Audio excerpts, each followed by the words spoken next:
noches, hoy les vamos a presentar el reportaje de una niña que estuvo por 2 meses en coma. Aquí está su mamá, Elizabeth Fernández, que nos va a explicar su experiencia.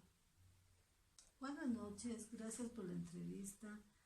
Yo solo les quiero decir que este tiempo que estuvo mi hija en coma fue muy difícil y gracias a Dios por las oraciones que ustedes nos han brindado, mi hija ha reaccionado y hoy estamos felices de tenerla nuevamente entre nosotros.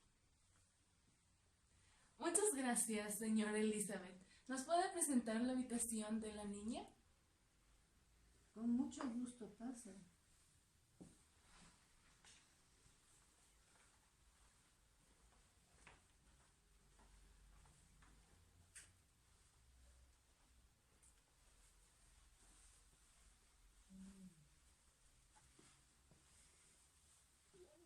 Despierta, hijita, que le vienen a visitar.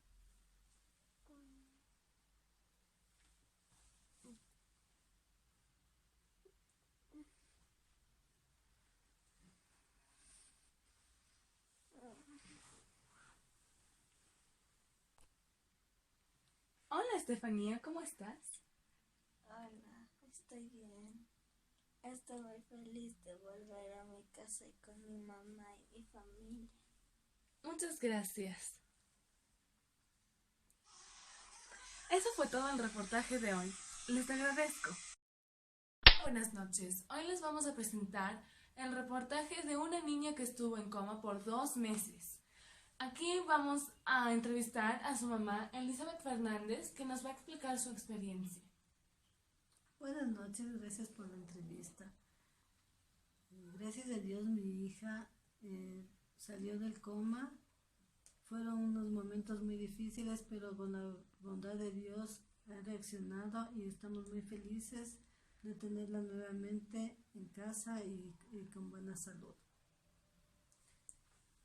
Muchas gracias, señora Moni.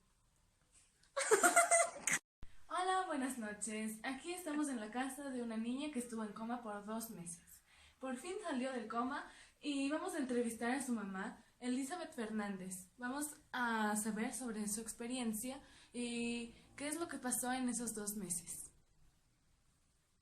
Buenas noches, gracias por la entrevista. Estoy muy alegre porque mi hija, después de los 2 meses que estuvo en coma, ha reaccionado y hoy se siente súper bien. Estamos todos muy alegres por esta